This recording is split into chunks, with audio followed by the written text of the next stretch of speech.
इटारसी सरकारी अस्पताल की लचर व्यवस्थाओं को लेकर कांग्रेस सेवादल यंग ब्रिगेड प्रदेश अध्यक्ष गज्जू तिवारी बैठे अनिश्चितकालीन भूख हड़ताल पर। इटारसी के श्यामा प्रसाद मुखर्जी सरकारी अस्पताल की अव्यवस्थाओं के खिलाफ कांग्रेस सेवादल यंग ब्रिगेड के प्रदेश अध्यक्ष गजानन तिवारी अनिश्चितकालीन भूख हड़ताल पर बैठे।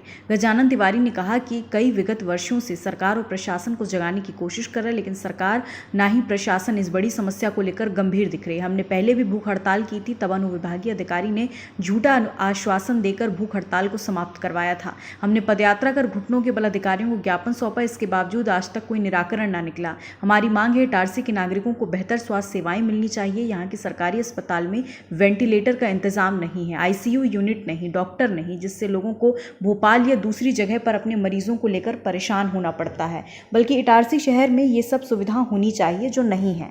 धरना स्थल से युवा कांग्रेस के राष्ट्रीय प्रवक्ता गुफरान अंसारी ने प्रदेश सहित केंद्र की भाजपा सरकार पर कई प्रश्न खड़े कर दिए। जब इस विषय को लेकर विधायक प्रतिनिधि स्वास्थ्य भरत वर्मा से बात की गई तो उन्होंने बताया कि हम नई बिल्डिंग में वेंटिलेटर की व्यवस्था शीघ्र ही शुरू कर देंगे, जिससे पूरी तैयारी कर ली गई है। रही बात अव्यवस्थाओं की, तो इन सब अनियमितताओं का कारण कांग्रेस की सरकारें हैं, क्योंकि हमने तो कई मेडिकल कॉलेज खोले हैं, लेकिन इन कांग्रेस की सरकारों ने इस तरफ ध्यान नहीं दिया। आज मेडिकल कॉलेज से स्टूडेंट तैयार होकर आ रहे हैं, जिनकी सेवाएं हम बेहतर स्वास्थ्य सेवाएं देने के लिए ले रहे हैं। हमारी सरकार बेहतर स्वास्थ्य के लिए तत्पर है। सर, आज अनिश्चितकालीन भूख हड़ताल जो आज की जा रही है आपके द्वारा, तो इसका उद्देश्य क्या है और ये क्यों की जा रही है, थोड़ा सा बताएंगे।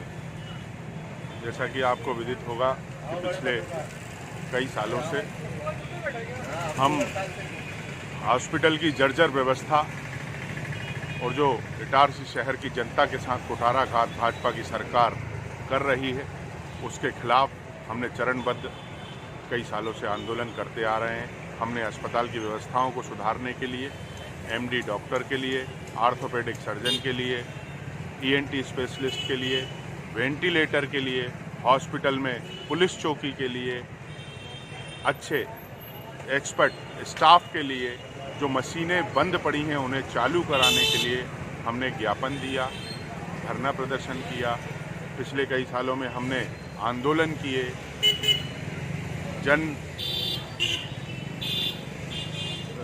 आंदोलन करने के बाद हमने भगवान की शरण में भी गए।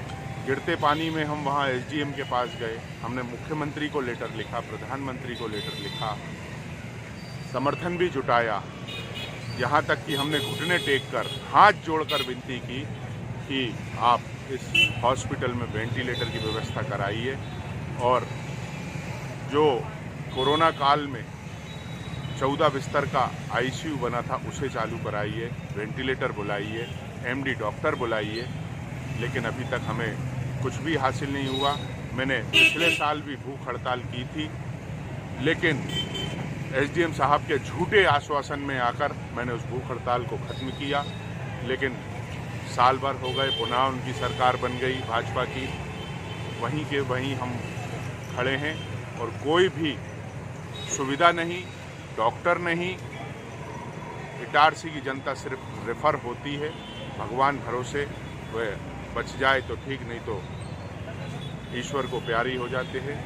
और बहुत सारे लोग अपने परिजनों को खो चुके हैं वेंटिलेटर नहीं होने के कारण, एमडी डॉक्टर नहीं होने के कारण, स्पेशलिस्ट डॉक्टर नहीं होने के कारण। इसलिए हमने आज ये तय किया कि हम अनिश्चितकालीन भूख हड़ताल पर बैठेंगे और मैं आज से अनिश्चितकालीन भूख हड़ताल पर बैठा हूँ अपने साथियों के साथ। मुझे मेरे सभी कांग्रेस परिवार के सदस्य, कांग्रेस कार्यकर्ता, पदाधिकारी अपने अपना समय निकालकर मुझे मेरा हौसला बढ़ाने आ रहे हैं, इस भूख हड़ताल को समर्थन देने आ रहे हैं। आज अनिश्चितकालीन भूख हड़ताल अव्यवस्थाओं को लेकर, और क्योंकि आप लोग निरंतर इस बातों को उठाते रहे हैं और अभी भी ये उठाया जा रहा है, आपको क्या लगता है कि क्या समीकरण बनेंगे और अभी तक आपको क्या कुछ समझ में आया है?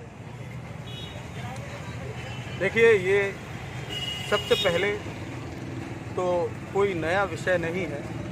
मध्य प्रदेश कांग्रेस सेवा दल यंग ब्रिगेड के प्रदेश अध्यक्ष हमारे शहर के श्री गजानन तिवारी जी, गज्जू भाई, इस विषय को निरंतर उठा रहे हैं। पिछले कई सालों से बार बार शासकीय अस्पताल जो श्यामा प्रसाद मुखर्जी अस्पताल कहलाता है, श्यामा प्रसाद मुखर्जी ये भारतीय जनता पार्टी कहती है कि हमारे पितृ पुरुष हैं, इनके नाम से एक जन सेवा रुग्णालय हॉस्पिटल जो कांग्रेस शासन में शुरू किया गया था, उसका नाम तो परिवर्तित कर दिया गया, पर वो मूलभूत सुविधाओं से अभी भी वंचित है।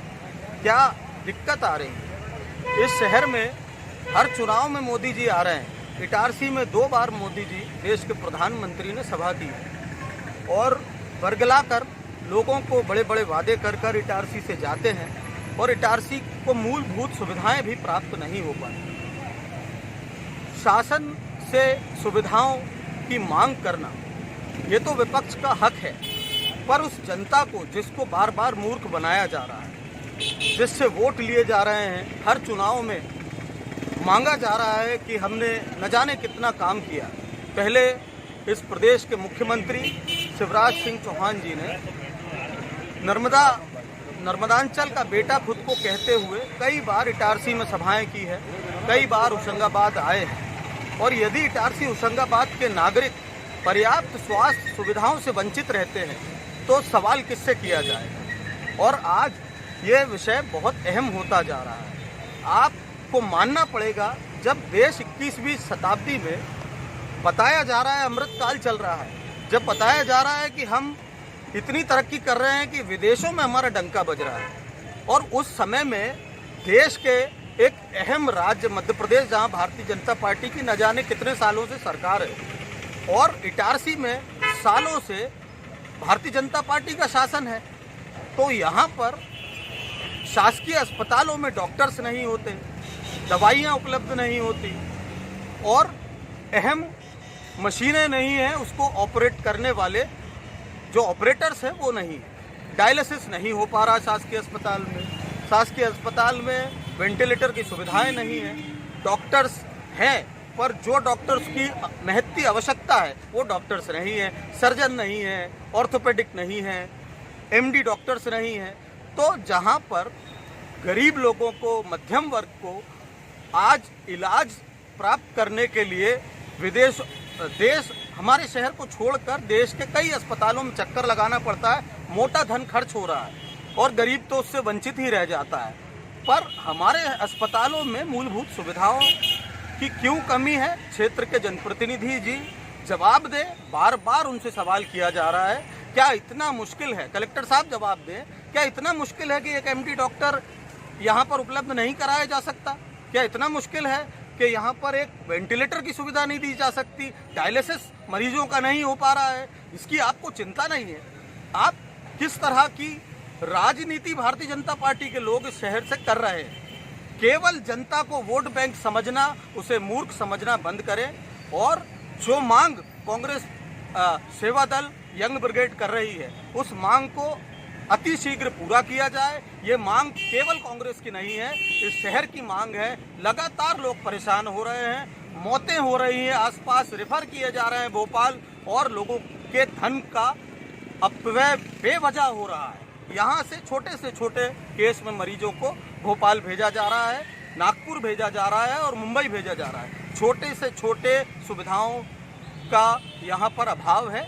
इस ओर प्रशासन को अति शीघ्र ध्यान देना चाहिए और प्रदेश यंग ब्रिगेड के प्रदेश अध्यक्ष के साथ पूरी कांग्रेस खड़ी हुई है। सब लोग यहाँ पर आ रहे हैं, निरंतर ये धरना जारी रहेगा जब तक इन मांगों को पूरा ना किया जाए। अभी जिस तरीके से कांग्रेस सेवा दल प्रदेश अध्यक्ष गज्जू तिवारी जी कुछ हॉस्पिटल की श्यामा प्रसाद मुखर्जी हॉस्पिटल की अनियमितताओं को लेके भूख हड़ताल पे, अनिश्चितकालीन भूख हड़ताल पे बैठे हैं। उनका कहना है कि काफ़ी कुछ अनियमितताएं हैं, कुछ सुविधाएं यहाँ पर लोगों को मिल नहीं पा रही हैं। तो सर, इसके बारे में जानना चाहेंगे कि आप क्या बोलेंगे? मीडिया के माध्यम से मुझे भी पता लगा है कि डॉक्टरों की कमी और कुछ कमियों के बारे में उन्होंने अपना आंदोलन प्रारंभ किया है। लेकिन मैं एक बात कहना चाहता हूँ कि प्रदेश और देश में कांग्रेस की 50 साल सरकार रही। उनके समय ना तो अस्पतालों में इंफ्रास्ट्रक्चर था और ना डॉक्टर भी थे। भारतीय जनता पार्टी की सरकार जब से आई, प्रत्येक हॉस्पिटल में बढ़िया इंफ्रास्ट्रक्चर तैयार हो गया, सारी व्यवस्थाएं हो गई।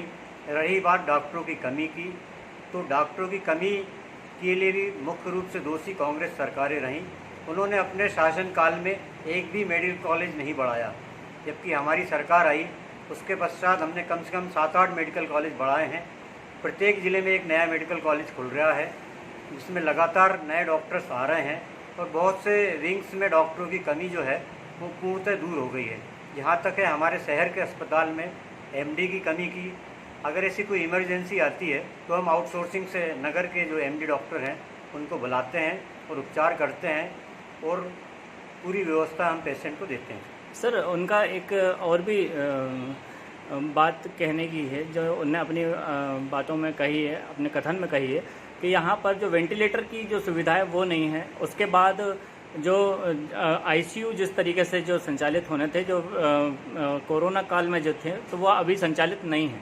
तो ऐसी कोई व्यवस्था आपको लगता है अव्यवस्था है? अभी हमारे यहाँ नए आईसीयू का निर्माण हुआ है, उनमें वेंटिलेटर्स वगैरह आ गए हैं और हमने सरकार से लगातार मांग की है कि उसके लिए हमें एक एमडी डॉक्टर स्थायी रूप से और कुछ टेक्नीशियंस हमें प्रदान किए जाएं और हमारे सम्मानीय विधायक डॉक्टर सीतासरण शर्मा जी के प्रयासों से बहुत शीघ्र ही ये कमियां भी दूर हो जाएंगी। खबर भारतवर्ष के लिए इटारसी नर्मदापुरम से ताज खान की रिपोर्ट। अपने शहर अपने प्रदेश की ताज़ा खबरों के लिए लाइक करें, शेयर करें, सब्सक्राइब करें और हाँ, बेल आइकन दबाना ना भूलें क्योंकि खबर हमारी, फैसला जनतंत्र का।